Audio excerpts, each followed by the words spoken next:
ಅರ್ಜಿ ಸಲ್ಲಿಸಲು ಅರ್ಜಿದಾರರು ಹಾಗೂ ಪತಿಯ ಆಧಾರ್ ಕಾರ್ಡ್, ಮುಖ್ಯಸ್ಥೆಯ ಆಧಾರ್ ಕಾರ್ಡ್ ಮತ್ತು ಪತಿಯ ಆಧಾರ್ ಕಾರ್ಡ್ ಕೂಡ ಬೇಕಾಗುತ್ತೆ ಮತ್ತು ಆಧಾರ್ ಕಾರ್ಡ್ ಲಿಂಕ್ ಇರುವಂತ ಮೊಬೈಲ್ ತಗೊಂಡು ಹೋಗಬೇಕಾಗುತ್ತೆ. ಇದಾದ್ಮೇಲೆ ಮಂಜೂರಾತಿಯ ನಂತರ ಡಿಬಿಟಿ ಮೂಲಕ ನಗದು ಹಣವನ್ನ ನೇರವಾಗಿ ಅವರ ಅಕೌಂಟ್ಗೆ ವರ್ಗಾವಣೆ ಮಾಡ್ತೀವಿ. ಅರ್ಜಿ ಸಲ್ಲಿಕೆಗೆ ಯಾವುದೇ ರೀತಿಯಾದಂತ ಫೀಸ್ ಅನ್ನ, ಶುಲ್ಕನ್ನ ಅರ್ಜಿದಾರರು ಕೊಡುವಂತಿಲ್ಲ.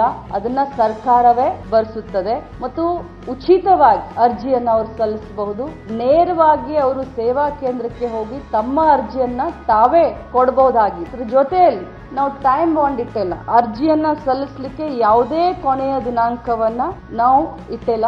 ಯೋಜನೆ ಬಗ್ಗೆ ಯಾರಿಗಾದ್ರೂ ಗೊಂದಲಗಳಿದ್ರೆ ಹೆಲ್ಪ್ ಲೈನ್ ನಂಬರು 1902 ಇದನ್ನ ಅವರು ಸಂಪರ್ಕ ಮಾಡಿ ಹೆಲ್ಪ್ ಲೈನ್ ಮೂಲಕ, ಸಹಾಯವಾಣಿಯ ಮೂಲಕ ಆ ಒಂದು ಗೊಂದಲಗಳನ್ನ ಸರಿಪಡಿಸಿಕೊಳ್ಬಹುದು. ಅರ್ಜಿ ಸಲ್ಲಿಸಲು ಅರ್ಜಿದಾರರು ಹಾಗೂ ಪತಿಯ ಆಧಾರ್ ಕಾರ್ಡ್, ಮುಖ್ಯಸ್ಥೆಯ ಆಧಾರ್ ಕಾರ್ಡ್ ಮತ್ತು ಪತಿಯ ಆಧಾರ್ ಕಾರ್ಡ್ ಕೂಡ ಬೇಕಾಗುತ್ತೆ ಮತ್ತು ಆಧಾರ್ ಕಾರ್ಡ್ ಲಿಂಕ್ ಇರುವಂತ ಮೊಬೈಲ್ ತಗೊಂಡು ಹೋಗಬೇಕಾಗುತ್ತೆ. ಇದಾದ್ಮೇಲೆ ಮಂಜೂರಾತಿಯ ನಂತರ ಡಿಬಿಟಿ ಮೂಲಕ ನಗದು ಹಣವನ್ನ ನೇರವಾಗಿ ಅವರ ಅಕೌಂಟ್ಗೆ ವರ್ಗಾವಣೆ ಮಾಡ್ತೀವಿ. ಅರ್ಜಿ ಸಲ್ಲಿಕೆಗೆ ಯಾವುದೇ ರೀತಿಯಾದಂತ ಫೀಸ್ ಅನ್ನ, ಶುಲ್ಕನ್ನ ಅರ್ಜಿದಾರರು ಕೊಡುವಂತಿಲ್ಲ.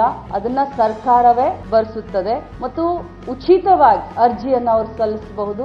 ನೇರವಾಗಿ ಅವರು ಸೇವಾ ಕೇಂದ್ರಕ್ಕೆ ಹೋಗಿ ತಮ್ಮ ಅರ್ಜಿಯನ್ನ ತಾವೇ ಕೊಡಬಹುದಾಗಿದೆ. ಇದ್ರ ಜೊತೆಯಲ್ಲಿ ನಾವು ಟೈಮ್ ಬಾಂಡ್ ಇಟ್ಟಿಲ್ಲ. ಅರ್ಜಿಯನ್ನ ಸಲ್ಲಿಸಲಿಕ್ಕೆ ಯಾವುದೇ ಕೊನೆಯ ದಿನಾಂಕವನ್ನ ನಾವು ಇಟ್ಟಿಲ್ಲ.